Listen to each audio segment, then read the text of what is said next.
Lopez, merci d'être avec nous. Soyez le bienvenu sur TV5 Monde. Vous êtes écrivain, vous avez été diplomate, ambassadeur de France et Premier ministre de la République du Congo. Votre nouveau roman a pour titre « Il est déjà demain ». C'est aux éditions Jean-Claude Lattès, un récit autobiographique. Alors vous nous plongez d'entrée, Henri Lopez, dans ce livre, dans une période particulière de votre pays, le Congo-Brazzaville. On est en 1968. Quelle est alors la situation dans ce pays? C'est un pays qui est plein d'espoir, plein d'enthousiasme. Il y a eu l'indépendance en 1960 et en 1963, le président Yolo a été renversé, ce qui a emmené une atmosphère révolutionnaire. On croyait tout possible que nous allions vivre une ère de justice, de bonheur. Et c'est dans cette atmosphère que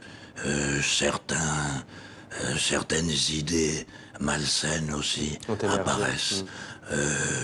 Quelqu'un, je ne sais pas qui, a dû souffler aux autorités qu'il fallait vérifier les origines des hauts fonctionnaires. J'en étais un, avec mon nom, qui sonne lusitanien, avec ma couleur de peau, qui est équivoque. Eh bien, on m'a demandé de prouver que j'étais congolais. Un métis, donc, avec un nom Lopes, portugais, lusitanien, comme vous dites. Le gouvernement demande à ces cadres, vous l'avez dit, de justifier leur filiation. Vous avez 30 ans à ce moment-là, vous êtes un jeune homme. En quoi était-ce pour vous une sorte de déflagration? Eh bien, parce que j'avais fait toutes mes études secondaires et supérieures en France. Je rentrais tous les 3 ans dans mon pays. Et mes parents étaient venus en France. Et moi, j'avais pris la décision ferme de rentrer dans mon pays pour me mettre à son service pour l'édification nationale. Et lorsqu'on met en doute votre nationalité, c'est un coup. Je dois dire quand même que j'avais parmi mes camarades beaucoup d'entre eux qui me soutenaient. Mais comme on est bouillant à cet âge-là, je fais cette réponse que je demande à mon ministre de lire en Conseil des ministres, où je paraphrase la réponse de Einstein aux nazis, mon origine, la même que la vôtre, les singes. Mon origine la même que la vôtre, les singes. Ça a été une blessure pour vous, on le sent, vous avez ressenti même de l'indignation. Comment est-ce que vous avez surmonté cet épisode douloureux? Comment est-ce que vous avez rebondi? On rappelle que quelques années plus tard, vous allez devenir Premier ministre de la République du Congo. Non, ça n'a pas été une blessure. Ça a été... j'ai été un peu irrité.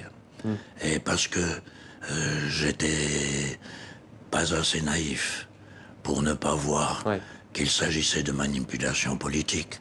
Dès que vous vous trouvez engagé dans la politique, vous avez des adhérents qui sont prêts à mourir pour vous, et puis vous avez des ennemis. Et les ennemis utilisent tous les coups. Ce n'est pas une partie sportive.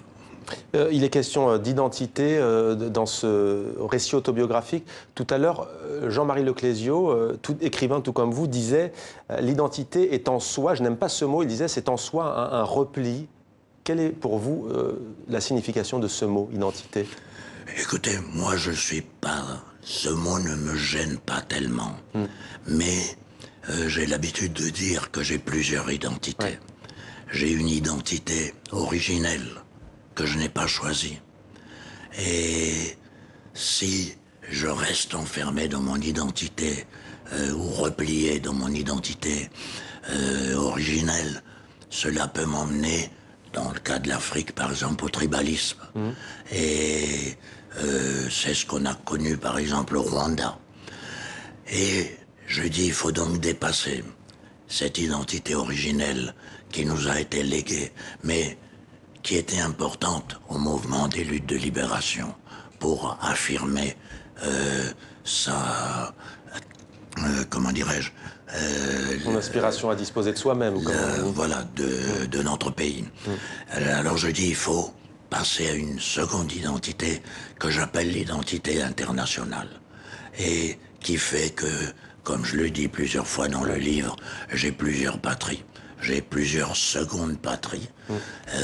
Peut-être j'ai une seule patrie, mais plusieurs secondes patries. Et puis, j'ajoute une troisième identité, qui est l'identité personnelle, qui pour un écrivain est important. C'est ma signature. C'est ce que le peintre met au bas de son tableau. Parce que nul n'est semblable à un autre, même pas son frère jumeau. Alors Henri Lopez, à travers votre histoire personnelle, vous racontez aussi la grande histoire avec un grand H, celle du Congo, de l'Afrique, du monde. En quoi votre récit autobiographique est-il, selon vous, et au fond universel? Il est universel parce que au fond, il y a plusieurs strates, plusieurs couches dans le livre. Il y a une histoire individuelle, il y a une histoire nationale, il y a une histoire mondiale, une histoire africaine, etc. Mais tout cela, à certains moments, s'entremêle et j'ai voulu qu'il en soit ainsi pour montrer qu'au fond, nous sommes le produit de notre monde. En arabe, je crois qu'il y a un proverbe qui dit « Les hommes ressemblent plus à leurs frères qu'à leur père ». Et la famille, il en est question. Vous écrivez notamment « Je suis né le 12 septembre 1937, un dimanche », précisait ma mère, un habituel sujet de plaisanterie de la part de mon père nourricier qui y voyait l'explication de ma paresse. Voilà, c'est tout. Donc c'est mon anniversaire aujourd'hui, mais ce n'est pas un dimanche. Bon anniversaire à vous en tout cas, Henri Lopez. Vous êtes parti d'un constat pour écrire aussi ce récit autobiographique, c'est que peu de gens connaissent l'histoire récente du Congo-Brazzaville. Ce roman s'adresse précisément aux jeunes Congolais notamment?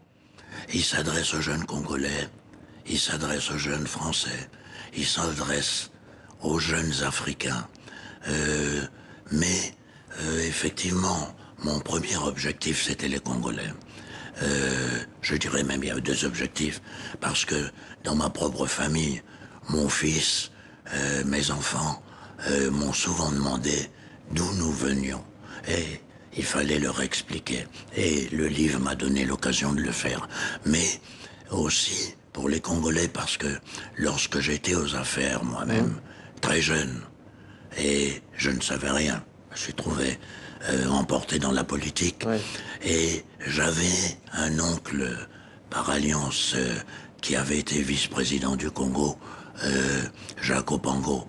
Et je lui disais, mais tonton, tu me parles toujours de tes expériences, etc. Mais j'aurais voulu que cela soit couché sur le papier pour que j'ai le temps de le lire, de le méditer. Ça m'aurait été un outil important. Et il m'a dit, tu sais, moi je suis quelqu'un de l'oralité, je n'ai pas le temps d'écrire. Alors je lui ai offert un magnétophone. Mais il m'a dit, ça c'est trop moderne, je sais pas. Et le malheureux est mort peu après. Mais je raconte cette anecdote qui est un peu... qui n'a pas beaucoup de sens, sinon que on a besoin, dans des pays comme le nôtre, on a besoin de savoir ce qui a été fait avant-hier, hier et aujourd'hui. Justement, Henri Lopez, vous parliez des enchantements. Il y a beaucoup de jeunes qu'on a vu manifester ces dernières années au Congo-Brazzaville, notamment ce mouvement qui s'appelait « Ça suffit », allusion au président Sassou Nguesso. Que dites-vous aujourd'hui à ces jeunes pour qu'ils gardent espoir et que pensez-vous de leur... Est-ce que vous leur dites qu'il faut aussi savoir parfois se soulever, revendiquer? Je ne sais pas ce qu'il faut leur dire, mais je pense qu'il faut dialoguer. Il faut que, de part et d'autre, il y ait un désir de dialogue constant et avec porter beaucoup d'attention à cette jeunesse. Nous avons été des jeunes nous-mêmes et nous étions intenables. Et ces jeunes ont aujourd'hui 70, 80 ans. Mais comment expliquez-vous, Henri Lopez, pardon de vous couper, que 60 ans, quasiment après les indépendances, on en soit encore là, en République démocratique du Congo, vous avez parlé tout à l'heure du Rwanda, il y a aussi le Burundi aujourd'hui. Quels sont les mots MAUX de cette région d'Afrique centrale et des Grands Lacs? Évidemment, je ne pourrais pas répondre en quelques secondes à cela, mais je pense que l'histoire est plus longue, moins rapide qu'on l'avait pensé. Songez par exemple, je prends toujours l'exemple de la France au XIXe siècle. Ouais. Vous avez une révolution en 1815, une autre en 1830, vous en avez une en 1848 et vous en avez en 1970. Et à chaque fois des bains de sang.